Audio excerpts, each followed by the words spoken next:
이것이 소방한 분들을 위한 기도, 또 이러한 양식을 먹을 수 있는 힘과 능력을 주신 것에 대한 감사, 그리고 일용할 양식을 여전히 먹지 못하는 이들을 위한 기도까지 포함되어 있음에 대해서 함께 나누는 그러한 시간이었습니다. 오늘은 우리를 위한 기도, 이 세 가지 중에 두 번째 부분이 우리가 우리의 죄를 사하여 준 것 같이라는 부분에 대해서 말씀을 함께 나누려고 합니다. 이렇게 보시면 아시겠지만 오늘 이 기도는 용서에 관한 기도입니다. 그렇죠? 용서에 관한 말씀을 하고 있는 겁니다. 그래서 저는 이 말씀을 준비하면서 이 성경을 이렇게 묵상하면서 저에 대해서 한번 생각을 해봤습니다. 과연 나는 나에게 잘못한 사람에 대해서 얼마나 또는 어떻게 용서를 하며 살아왔는가, 이것에 대해서 한번 생각을 해보게 됐어요. 나에게 잘못한 사람들 난 어떻게 돼 있지? 난 그들에게 어떻게 용서했지? 이렇게 생각을 해봤는데, 이렇게 어려서 제가 이제 기억할 수 있는 저에게 된 거가 잘못한 일들에 대해서 어려서부터 이렇게 쭉 생각을 하면서 어떤 생각을 하게 됐냐면, 내가 얼마나 용서할 줄 모르는 사람인가에 대해서 알게 되었습니다. 이렇게 어려서부터 저에게 잘못한 사람들과 그리고 저에게 한 이 잘못들에 대해서 이렇게 내가 어떻게 대처했나, 그 사람에 대해서 어떻게 대처했나에 대해서 생각을 해보게 됐는데, 저는 용서라는 걸 거의 해본 적이 없는 것 같습니다. 용서를 단 한 번도 해본 적이 없다라는 생각을 하게 됐는데, 특히 친구나 친한 사람들이 저에게 무언가 잘못했을 때 저는 그 사람을 용서한다기보다는 그 관계가 깨질 것에 대해서 두려웠기 때문에 그냥 침묵하면서 시간을 보냈던 것 같습니다. 그러다가 그냥 이렇게 시간이 많이 지나니까 중요하지 않은 일이 잊혀졌던 걸로 생각이 되어집니다. 또 때로는 나에게 잘못한 사람보다 내가 힘이 약하니까, 또 내가 복수할 능력이 안 되니까 그것에 대해서 힘으로 뭔가 해보거나 복수를 하지 못해서 그냥 견뎌낸 거죠. 그 화를 견뎌낸 것이 용서해 본 적은 없는 거다라는 것을 또 생각하게 됐습니다. 또 그것도 웬만큼 아프지 않으면 또 오랜 시간이 지나면 잊혀지잖아요. 그때 또 잊었다라는 생각을 하게 됩니다. 그런데 내가 화를 낼 만한 사람, 내가 지적할 만한 사람에게는 심하게 화를 내거나 혹은 정죄하거나 혹은 관계를 아예 끊어버리거나 이런 식으로 대했다라는 것에 대해서 좀 생각하게 된 것 같아요. 내가 이렇게 대한 사람들과 관계를 이렇게 생각해 보니까 그렇게 생각이 되고, 또 때로는 용서했다, 이제는 뭐 용서한 것 같아, 이렇게 생각을 하기도 하지만 가끔 꿈에 그때 일이 이렇게 꿈에 나타나는 때도 있고, 잠이 안 오는, 우리 그런 데 있잖아요. 잠이 안 오는 그런 날, 갑자기 나에게 서운한 말을 했던 사람들의 말이 생각나기도 하고, 나에게 잘못했던 사람들의 잘못이 생각나기도 하면서 여전히 마음속에서 그 분노가 그리고 그 화가 계속되어지고 있다는 것을 좀 깨닫게 된 것 같아요. 그래서 용서하기 너무 어렵다라는 걸 생각하게 되고, 또 여전히 예전 기억들, 누군가와의 추억들을 이렇게 생각해 보면 좋았던 기억보다는 어떤 기억이 훨씬 많이 남아요? 나에게 상처 준 거, 그렇죠? 상처 준 말, 상처 준 행동, 이러한 것들이 훨씬 더 많이 기억되는 걸 보게 되고, 또 그때 일이 문득문득 떠오를 때마다 마음에 이 화나 서운함이 느껴지는 걸 이렇게 보면서 참 용서한 적이 없구나라는 것을 이렇게 깨닫게 되는 시간이었습니다. 그래도 저는 대체로 이렇게 큰 다툼을 이렇게 겪어본 적이 별로 없어요. 크게 사기를 당해본 적도 없고, 제가 사기를 한번 당해봤는데, 언제 사기 당했냐면, 제가 서울에 신학대학을 다닐 때 주말마다 이제 고속버스를 타고 집에 갔어요. 근데 예전에는 버스를 타면은 이렇게 시계 막 이런 거 갖고 올라와가지고 이거 막 시간이 없다고 막 하는 분들이 있었는데, 그거에 속아갖고 제가 시계를 한번 산 적이 있어요. 그 시계를 샀다가 이게 심하게 내가 속은 거구나 이런 걸 느껴본 적은 있지만, 그게 사기를 당해본 적은 없습니다. 보이스피싱을 당한 적도 없고, 그리고 또 저는 이렇게 뭐 폭행을 당한 적도 없습니다. 제가 짝도 좀 왜소하잖아요. 작은 남자치고 이렇게 좀 작은 편인데 다행히도 제 친구들이 다 학교 짱들이어가지고 이렇게 그 친구들하고 다니니까 막 맞고 뭐 이럴 일도 없이 그냥 이렇게 시간들을 잘 보냈기 때문에 저는 뭐 누군가가 저에게 막 용서를 빌어야 될 정도의 잘못을 저한테 한 경우가 별로 많지 않았습니다. 그런데도 불구하고 이렇게 돌아보면 나에게 작은 잘못을 한 사람에게조차 나는 용서를 베푼 적이 없다라는 걸 알게 되는 것이고, 그러면서 이렇게 생각하게 되는 게 정말 큰 아픔을 당한 분, 큰 슬픔을 당한 분, 누군가에게 정말 그러한 아픔을 겪게 된 분들은 과연 어떨까? 그분들의 마음은 어떨까에 대해서 좀 생각을 해보게 됩니다. 그러면서 이제 제가 기독교 신앙에 대해서 굉장히 고민하게 됐던 영화가 한 편이 있는데 그 밀양이라는 영화가 이렇게 떠올랐어요. 혹시 밀양이라는 영화 혹시 보신 적 있으세요? 네, 밀양이라는 영화가 굉장히 유명한 영화죠. 전도연 씨, 송강호 씨 이분들이 주연을 맡기도 했고 또 이창동 감독이라는 굉장히 유명한 감독이 연출했기 때문에 굉장히 유명한 영화인데 이 내용을 살짝 또 안 보신 분 계시니까 돌아보면 이 전도연 씨가 맡았던 주인공 신혜라는 여인은 남편을 잃고 아들과 함께 남편의 고향 밀양으로 가서 정착을 하려고 이제 그 밀양을 향해 갑니다. 그런데 밀양에서 이제 정착 생활을 하려고 하던 중에 아들이었던 하나뿐인 아들이었던 준이라는 아이가 유괴되죠. 유괴되고 그리고 그 아들이 이렇게 몸값을 지불하려고 했는데도 불구하고 살아 돌아오지 못하고 살해당하는 그 일을 겪게 되는 걸 그 일을 겪게 됩니다. 그리고 이제 유괴범이자 살인범이 잡히게 되죠. 잡히게 됐는데 그 살인범이 이제 교도소로 가게 됩니다. 교도소로 가게 되는데 이 주인공이었던 신혜는 남편도 잃었고 그렇죠? 아들도 잃은 그 슬픔을 신앙을 통해서 극복하려고 노력해요. 교회 열심히 다니면서 극복하려고 회복하려고 노력을 합니다. 그리고 이제 신앙생활 하던 중에 결심을 하게 되죠. 아, 이 살인범, 이 유괴범을 용서해야 되겠다. 그렇죠? 그렇게 하고 이제 그 교도소를 찾아갑니다. 그런데 문제는 그녀가 그 사람을 향해서 용서를 말하기도 전에 그 유괴범 너무나 평안한 얼굴, 너무나 기쁜 얼굴로 앉아있는 거예요. 그리고 그 사람이 이렇게 이야기하죠. 용서를 말하기 전에 그 주인공을 향해서 이렇게 이야기합니다. 이미 하나님께서 나를 용서하셨기 때문에 나는 평안합니다. 이렇게 이야기를 합니다. 이 주인공, 정말 슬픔을 당한 이 사람은 한 번도 그 사람을 향해서 용서를 말한 적이 없는데, 그렇죠? 난 당신 용서합니다라고 말한 적이 없는데 이미 용서받았다라고 하니까 그때부터 주인공이 그 말에 충격을 받아서 이 신앙에 있어서 엄청난 혼란과 그렇죠? 어려움을 겪게 되는 그 내용이 이제 밀양의 이야기입니다. 저는 이 영화를 보면서 나는 용서한 적이 없는데 내 자식을 죽인 사람이 나는 용서받았다라고 이야기할 때 과연 나는 그를 향해서 그래 나도 용서한다라고 말할 수 있겠는가 라는 생각을 해보게 되었습니다. 그리고 저는 절대로 용서한다고 말하지 못했을 것 같아요. 저는 그 영화의 주인공이 했던 행동보다 훨씬 심한 행동들도 하지 않았을까라는 생각을 하게 되었습니다. 어떻게 진심 어린 사과조차 하지 않았던 그 사람이 신이 용서했다라고 이야기하는 그것을 어떻게 받아들이고 용서할 수 있겠습니까? 그런데 문제는 이 영화는 영화처럼 보이지만 현실은 더 잔인할 수도 있다라는 생각을 하게 됩니다. 이 세상은 죄로 가득하죠. 그렇죠? 그리고 우리가 항상 생각합니다.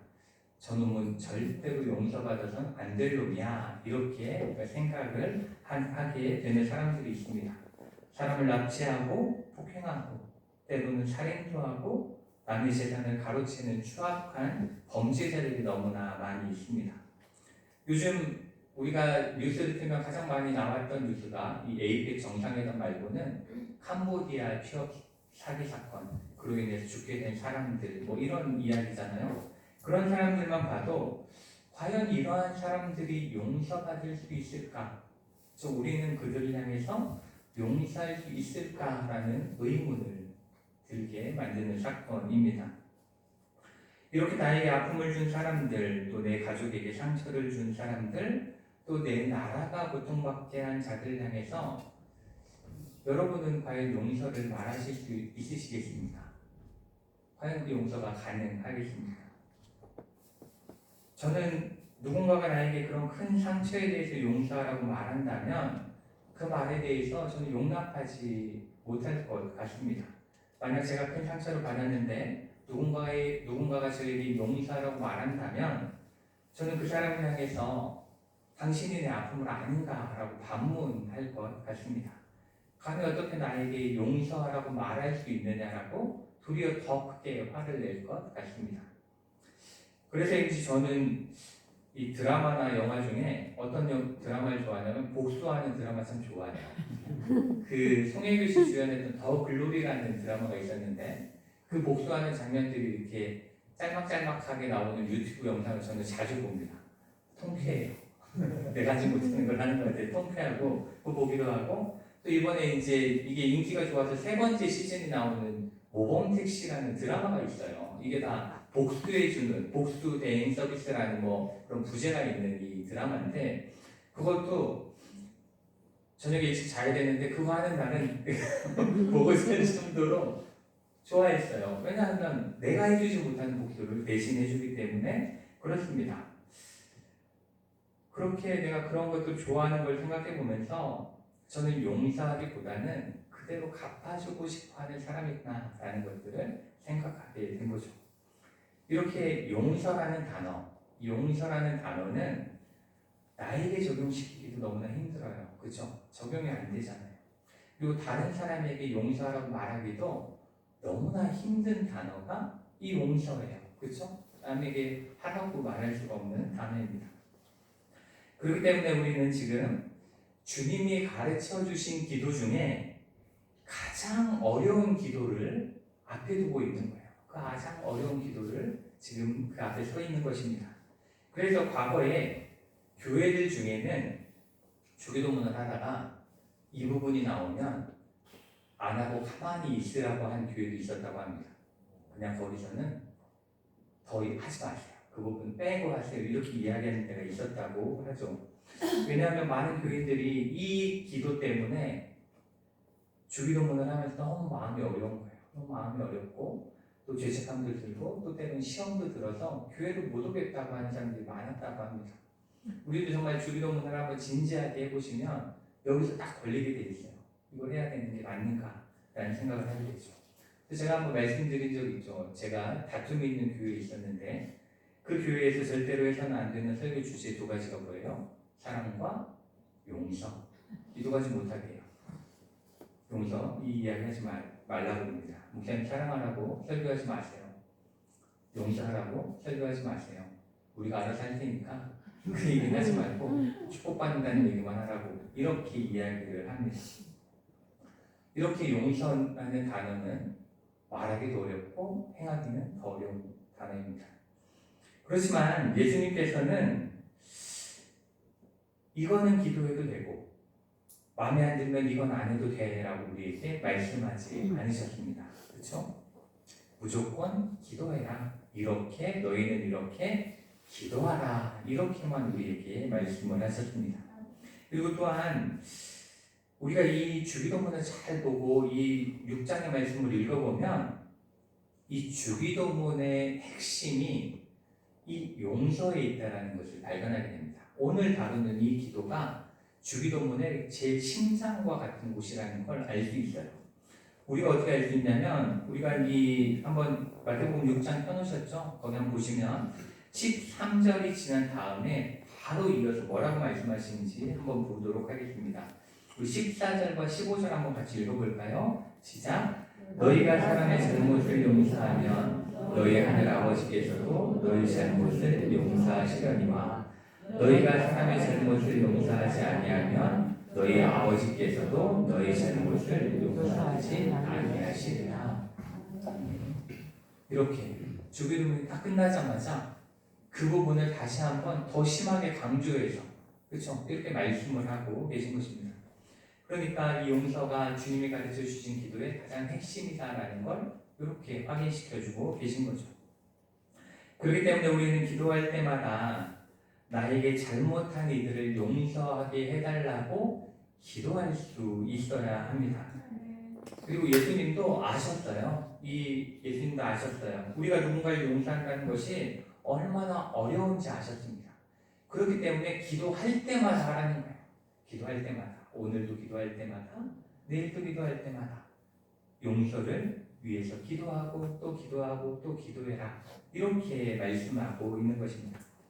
그런데 우리가 또 주기도문을 할 때 이 용서에 대한 부분이 어렵기도 하지만 이 주기도문에서 이 부분을 기도할 때 마음에 걸리는 부분이 하나 있어요. 그것은 바로 이 기도의 순서입니다. 순서인데 우리가 이 기도를 이 마태복음의 말씀으로 읽어보시면 우리가 우리에게 죄 지은 자를 사하여 준 것 같이 우리 죄를 사하여 주시옵고 이렇게 순서가 되어 있죠.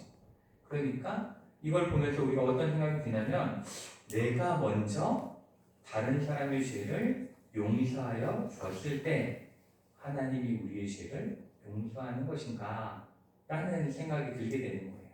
그렇죠?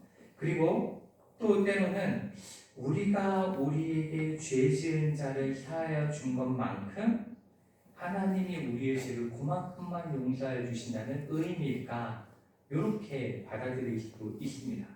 그렇기 때문에 그렇게 이해하면서 이 말씀을 보다 보면 내가 오늘 용서하지 못했어. 용서하지 않았어.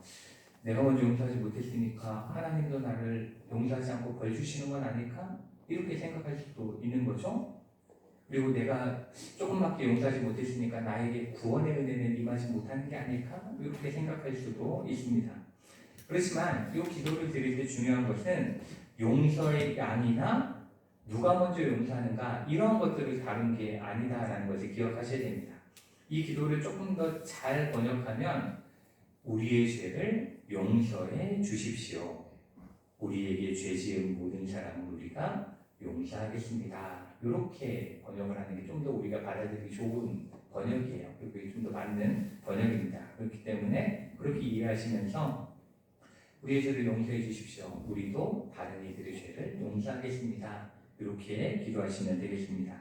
이렇게 보면서 이제 우리가 생각해 봐야 하는 것은 왜 예수님께서는 우리에게 이렇게 어려운 기도를 하라 하신 것일까를 생각해 봐야 합니다. 그냥 미워하며 살아도 되잖아요. 그렇죠? 미워하며 사는 게 뭐가 문제죠? 그냥 좀 미워하면 어때요? 때로는 통쾌하게 복수하게 하시면 되잖아요. 복수해서 내가 시원하게 내가 그냥 아주 통쾌하는 게 하나님께도 기쁨이 될 수도 있는 건 아닐까?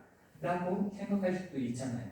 그런데 왜 용서하게 해달라고 복수하게 해달라고가 아니라 그죠? 미워하게 해달라고가 아니라 왜 용서하게 해달라고 매일매일 기도하라고 하신 걸까? 그리고 그 기도를 통해서 참된 용서를 이루어가게 하신 걸까에 대해서 우리는 생각해 볼 필요가 있습니다.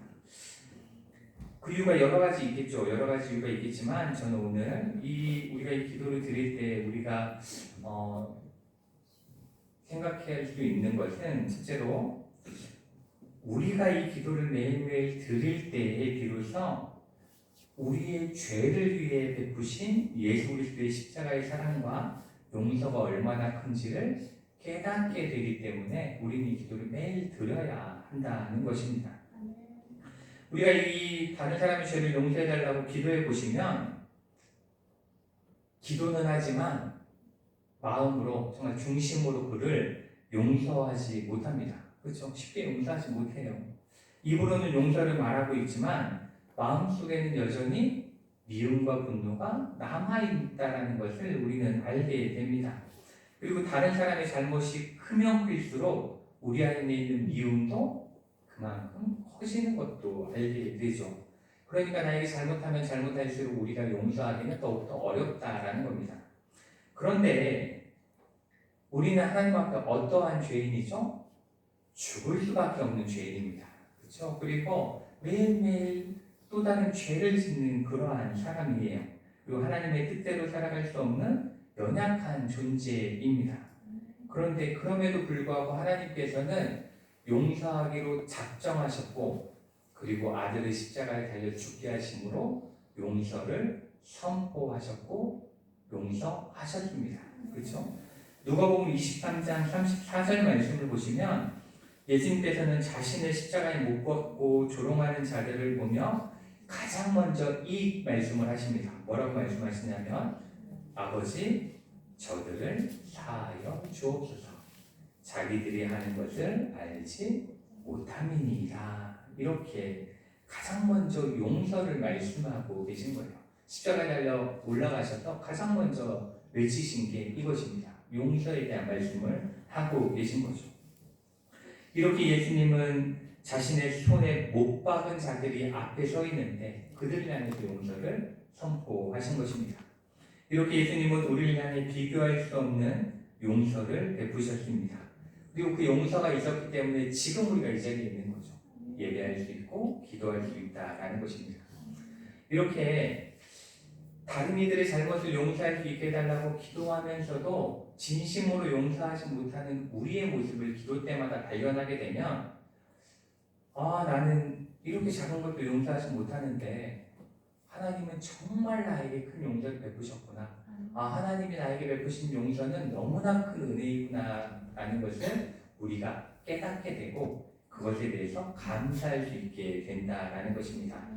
그리고 그렇게 우리가 기도하면서 다른 사람을 용서하기 위한 기도를 하면서 나를 향한 이 하나님의 용서의 크기를 먼저 발견하고 그리고 그것에 대해서 감사하게 되면 우리는 비로소 그 감사에 대한 응답으로 감사에 대한 보답으로 다른 이들을 향해 용서를 표현할 수 있게 되는 겁니다.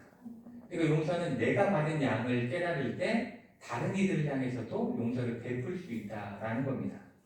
이러한 내용을 담은 비유가 마태복음 18장에 소개되고 있습니다. 마태복음 18장에 나오는데 마태복음 18장 21절부터 보시면 베드로가 예수님께 이런 질문을 하면서 이야기가 시작됩니다. 주의 형제가 내게 죄를 범하면 몇 번이나 용서하여 주리이까? 7번까지 하오리이까? 이러한 질문으로 이제 이야기가 시작됐는데 그때 예수님께서 이렇게 답하시죠. 내게 이르노니 7번뿐 아니라 7번을 70번까지라도 할지니라.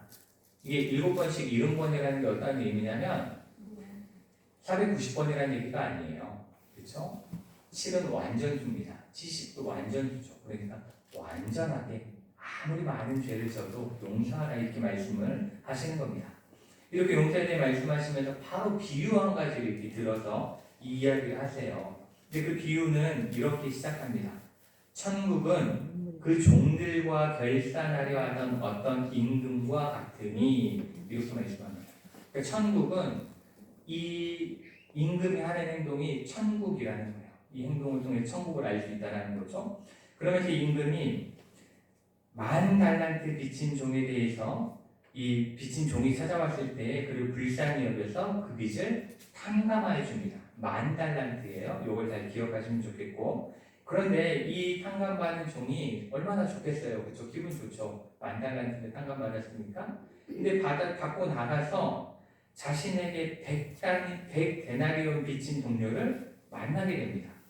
그런데 그 동료를 만나자마자 그 기쁨이 싹 사라졌어요. 싹 사라지고 이 종은 그 동료를 향해서 용서를 베푼 것이 아니라 그가 다 모든 것을 갚을 때까지 옥에 가두기로 작정을 합니다. 그래서 옥에 가두게 되죠. 그런데 우리가 여기서 생각해 봐야 되는 건 만 달란트의 양이 어느 만큼이고 이 100데나리온이 어느 정도냐 이것에 대해서 생각을 해봐야 되는데 학자들이 이렇게 계산을 쭉 해본 바로는 그 당시에 10,000달란트라는 액수는 노동자 한 명이 그 당시에 노동자 한 명이 300만 년 정도를 일해야 벌 수 있는 큰 돈이었다라고 합니다. 300만 년을 일해야 갚을 수 있는 돈이었다라고 합니다. 근데 그 빚을 지금 탕감받은 거예요. 그런데 그의 동료가 진 빚은 대략 노동자 100일 정도의 100일 동안 일하면 벌 수 있는 정도의 금액이었습니다. 물론 100데나리온도 100일이니까 생각보다 작은 돈은 아니죠. 그렇죠? 그렇지만 문제는 10,000달란트가 너무 크다는 거예요. 너무 크다는. 근데 저는 이 비유를 요즘 든다면 예수님이 다시 오셔서 이 비유를 든다면 이거 갚을 수 있는 사람이 있는데요? 이럴 것 같아요. 일론 머스크는 이 정도는 갚지 않을까요? 이렇게 너무나 지금 소득 격차가 크기 때문에 그런 이야기를 할 수도 있겠지만 그 당시에는 불가능한 이야기를 하고 계신 겁니다. 그런데 이렇게 엄청난 용서를 받은 자가 다른 이의 적은 빚에 대해서는 냉정했던 것입니다. 그런데 이 소식을 들은 임금이 그래서 이제 만당한 상감받은 종을 다시 부릅니다. 다시 부른 다음에 이렇게 이야기하죠. 악한 종아, 내가 길기에 내가 내 빚을 전부 탕감하여 주었거늘 내가 너를 불쌍히 여김과 같이 너도 내 동료를 불쌍히 여기니 마땅하지 아니하냐, 이렇게 질책하고 그에게 빚을 다 갚도록 명령하고 옥에 가두게 됩니다. 그러면서 예수님께서 이 비유를 끝내시면서 마지막에 이렇게 말씀하십니다. 너희가 각각 마음으로부터 형제를 용서하지 아니하면 나의 하늘아버지께서도 너희에게 이와 같이 하시리라. 이렇게 말씀하며 비유가 맞춰지게 됩니다. 그런데 이제 여기서 조금 요 비유를 이해하기 좋게 하기 위해서, 또 성경을 이해하기 좋게 하기 위해서 조금 설명을 드릴 부분이 있어서 말씀드리는데, 우리가 이 비유를 보면은 죄에 대한 이야기, 용서에 대한 이야기 이런 걸 하다가 잘못 이런 것들을 말하지 않고 예수님께서는 갑자기 빚진 종에 대해서 말씀을 하고 있잖아요. 그죠? 이 빚에 대해서 말씀하고 있잖아요. 얼마를 빚졌는가 이렇게 말씀하고 계신데 왜 갑자기 잘못한 것에서 돈 얘기로 넘어갈까라고 생각할 수 있지만 이 유대인들은 죄를 하나님께 대해서 누군가 내가 죄진 사람에 대해서 빚진 것이다라고 생각을 했어요. 그래서 빚이라고 생각을 했습니다. 그래서 여러분이 마태복음 6장 12절을 우리가 이제 오늘 다루는 이 말씀도 헬라어 원문으로 보면 뭐라고 되어져 있냐면 우리가 빚진 자를 탕감하여 준 것 같이 우리 빚도 탕감하여 주시옵고 이렇게 돼 있어요. 그러니까 이게 유대인들에게는 이 똑같은 이야기인 거예요. 돈을 빚진 거나 죄를 진 거나 이런 똑같은 이야기를 하고 있는 겁니다. 그런데 요걸 알아두시면 좋아지는지 한 가지 더 말씀드리면 이 똑같은 내용을 담은 누가복음 11장 4절이 이제 이 죄에 대한 이야기거든요. 똑같은 이야기인데 거기서는 이렇게 헬라어가 쓰여져 있습니다.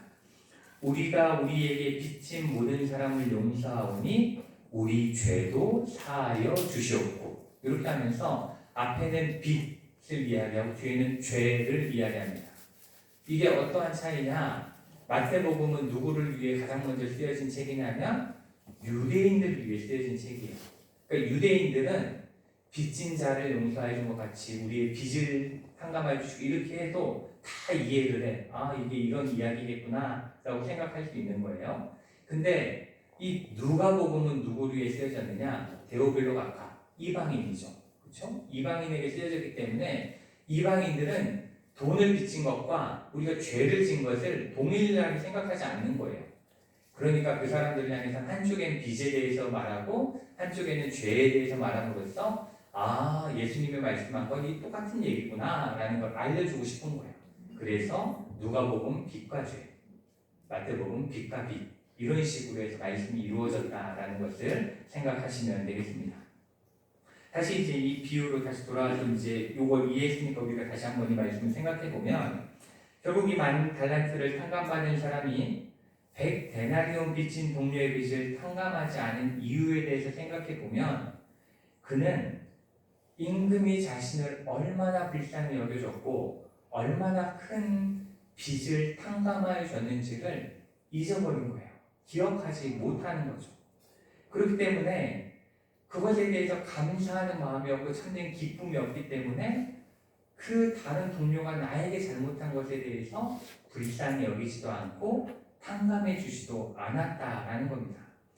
이렇게 우리가 하나님의 용서의 크기가 얼마나 큰지를 알지 못하면 그리고 그것에 대해서 바르게 감사하지 못하면 우리는 절대로 다른 이들을 향해서 예수님과 같은 마음으로 용서를 베풀 수 없다라는 겁니다. 그것을 깨달을 때만 우리는 그 용서를 다른 이들에게 행할 수 있다라는 거죠. 그렇기 때문에 우리가 이 기도를 드릴 때마다 우리는 내가 다른 사람을 용서해 주는 것에 집중하는 것이 아니라 하나님이 얼마나 나를 위해 참으셨는지, 하나님이 나를 얼마나 이해하고 계신지, 또 하나님이 얼마나 큰 사랑으로 나를 용서하셨는지를 먼저 기억하고 감사할 수 있어야 된다라는 것입니다. 그리고 우리가 그것을 기억하면 우리는 비로소 다른 이들의 잘못에 대해서도 넉넉한 마음으로 용서할 수 있게 된다라는 것입니다. 그리고 우리가 이렇게 하나님의 용서하시는 은혜를 기억하며 또 그 은혜로 다른 이들을 용서할 수 있다면 우리가 하나님의 그 은혜를 감사하고 기억할 수도 있지만 그와 동시에 우리가 용서한 그 사람을 다시 살려낼 수 있는 은혜가 임하게 된다는 겁니다. 우리의 용서로 인해서 그 영혼이 살아날 수 있는 기회가 생긴다라는 거예요. 우리가 예를 들면 요한복음 8장에 어떠한 내용이 나오냐면 간음하다가 현장에서 잡힌 여인이 등장해요. 그죠? 다른 남자와 간음해서 잡힌 여인이 등장해서 서기관들과 바리새인들 그리고 많은 사람들이 그 여인을 어떻게 하려고 합니까? 죽이려고 하죠. 그렇죠? 그래서 다 손에 돌을 들고 이제 예수님 앞에 나와서 이야기를 합니다. 그런데 그때 예수님께서는 죄 없는 자가 먼저 돌로 치라 이렇게 말씀하시고 그것에 대해서 이제 사람들이 죄책감을 느끼고 돌아가게 되었을 때에 죄 없으신 예수님께서 그녀에게 이렇게 말씀하시죠. 나도 너를 정죄하지 아니하노니 가서 다시는 죄를 범하지 말라 이렇게 말씀하시면서 용서를 선포하십니다. 그렇죠? 우리는 이후에 그녀가 어떠한 삶을 살았는지 알 수 없습니다. 그렇죠? 그 후에 그 여인이 어떻게 살았다라는 이야기가 없기 때문에 우리는 정확하게 그 뒤의 삶을 알 수는 없으나 중요한 것은 죄인으로 돌에 맞아 죽음을 맞이해야 마땅했던 사람이, 그렇죠? 당연히 그렇게 됐어야 됐던 사람이 예수님의 용서로 인해서 죽음에서 하나님의 은혜로, 그렇죠? 죽음에서 생명으로 돌아올 기회를 얻게 되었다는 것입니다. 잃어버린 어린 양이 돌아오는 은혜가 그 자리에 임하게 됐다는 거예요. 무엇을 통해서? 예수님의 용서를 통해서. 또 창세기에 보면 우리가 잘 아는 말씀이 있죠. 요셉이 자신을 팔았던 형제들을 향해서 이렇게 이야기하죠. 당신들은 나를 해하려 했으나 하나님은 그것을 선으로 바꾸사 오늘과 같이 많은 백성의 생명을 구원하게 하시려 하셨다. 이렇게 말하는 요셉의 고백을 보게 됩니다. 이 고백이 어떻게 나올 수 있었겠습니까? 바로 요셉의 형제들을 용서했기 때문에 그때에 하나님의 뜻을 알게 되었고 그리고 그로 인해서 가족이 회복되어지는, 그렇죠? 다시 하나님의 가족이 되어지는 놀라운 은혜가 임했음을 우리가 발견할 수가 있습니다. 이렇게 용서는 우리에게 하나님의 놀라운 은혜와 속죄하시는 사랑의 크기를 깨닫게 하는 것이고 또 그 용서를 통해서 이 땅 가운데 놀라운 하나님의 나라가 임하게 되는 것임을 우리는 기억할 수 있어야 합니다. 사랑하는 주철교회 성도 여러분, 오늘 우리에게 잘못한 사람을 용서해 준 것 같이 우리 죄를 용서해 주시고라는 이 기도는 너무나 어렵고 힘든 기도입니다. 그래서 말씀 준비하면서도 마음이 너무 어렵더라고요. 나도 못하는 걸 왜 이렇게 설교해야 되는가? 너무 어렵다. 나도 할 수 없는 걸 이렇게 해야 되는 게 너무 어렵다라고 생각했지만 그럼에도 불구하고 우리가 항상 기도 드릴 때마다 내가 그것을 할 수 없음에도 불구하고 하나님이 나에게 은혜를 주시고 내가 하나님의 그 용서하심에 진정으로 감사하게 될 때 그것이 가능하다는 것을 깨닫게 되므로 우리도 그 용서를 이루어 나가는 우리의 삶이 되어지길 원합니다. 그래서 그 용서를 통해서 내 마음에는 하나님을 향한 끝없는 감사가 넘치게 되고 내 용서를 통해서 다른 이들에게는 하나님의 평화와 그리고 하나님의 나라를 전하게 되는 우리 모두가 되어지기를 주님의 이름으로 축복합니다. 기도하시겠습니다. 사랑하며 많으신 하나님, 우리는